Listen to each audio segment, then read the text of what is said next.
Hi there, preschoolers. So, I have a story today, and I'm wondering if you can guess what it's about.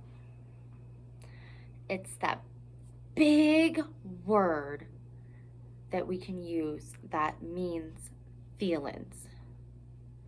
It was what was it? Emotions.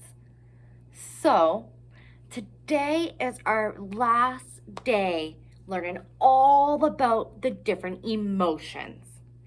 And next week, when we come back together, we are going to learn about things called coping strategies. So, coping strategies is a big word that just means the way we can handle our emotions. So sometimes if we're super mad or super sad or super excited, we don't know what to do with our bodies. So next week, we'll get to learn all about different ways we can handle those situations. So this is our last story read of a book with emotions. And it is titled, On Monday When It Rained. The author is Cheryl Cashminster. And the photographs is by Tom Berthomew. So these are photographs. Somebody took them with a picture. He didn't draw them, so he's not the illustrator, but he's the photographer. He took pictures with a camera. That's pretty cool. So let's find out about emotions for one last time together. On Monday, when it rained, Mother said I couldn't play outside. I wanted to ride my new red bike with the blue horn to my friend Maggie's house. So when Mom says no, I was disappointed. Oh, he feels let down. On Tuesday, when my grandma came to dinner, we had macaroni and cheese and chocolate milk. I drank my chocolate milk real fast. And right before we had the cookies for dessert, I burped out loud. I was embarrassed. Oh. He said I didn't mean for that to happen. Oh.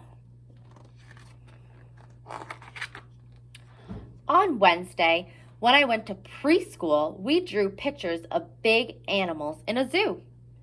My teacher, Laura, said my elephant looks just like the one she saw last summer.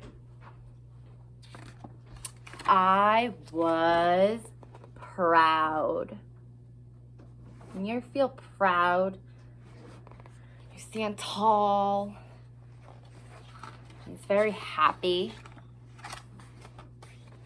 On Thursday, when I watched a movie, there was this one part where a big monster ate a whole building. He ate it all up. My sister said that monsters aren't real, but this one was green and had a long tail and scales, and it looked real to me. Ooh, what emotion do you think that would be?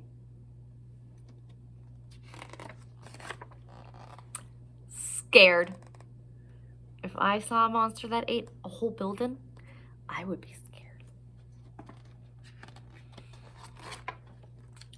On Friday, when I went to my cousin Janie's, she wouldn't let me play with her new dump truck.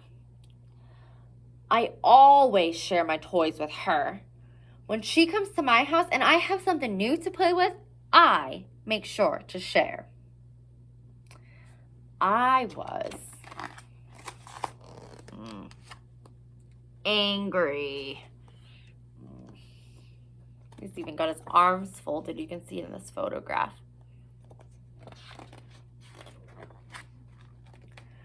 On Saturday, when I got up, my mother said it was a sunny day, so we could go to the playground by the pond that has ducks.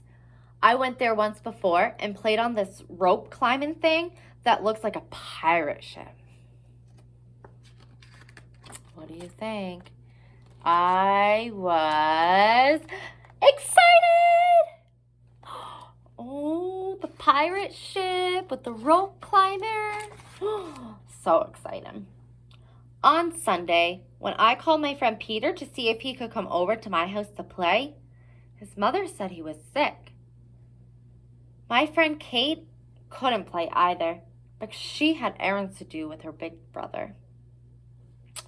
I was lonely. Oh, feels like no one else is there for him. He is lonely. That night, when my dad put me to bed, we started talking like we usually do. I told my dad I thought it had been quite a week, but my dad said he thought most weeks were like that.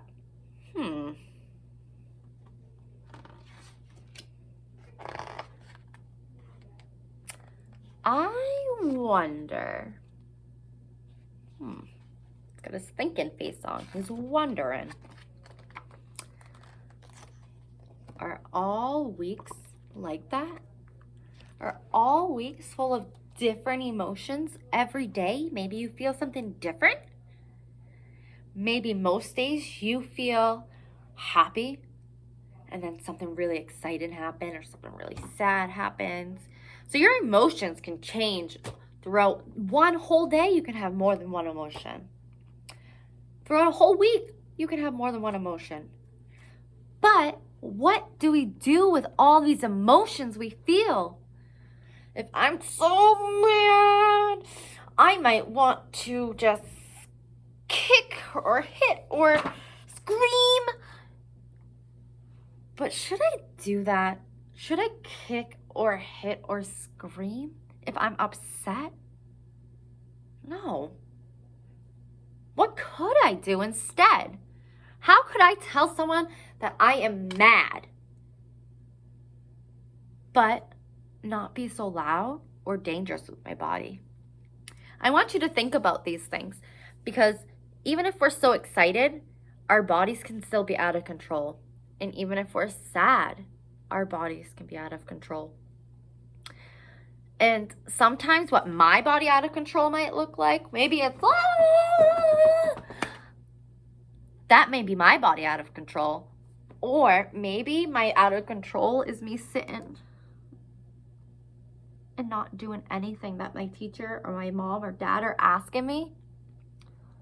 And that could be out of control, because my body is doing something because my emotions are taking control of my body, not because that's what my body and my brain are saying to do. So next week, we're going to learn together different ways to tell our emotions to stop, that they're not the boss. They don't call the shots, but our brain does. So how do we stop those emotions so that our brain can get our body back in control? I think next week's is going to be a lot of fun, because there's lots of different kinds of arts things that we can do to help. There's different songs and games, and there's just so many things. I can't even tell you them all right now. So stay tuned and come back next week ready to learn how to use, what were they? Coping strategies for our emotions. All right, guys. See you next week.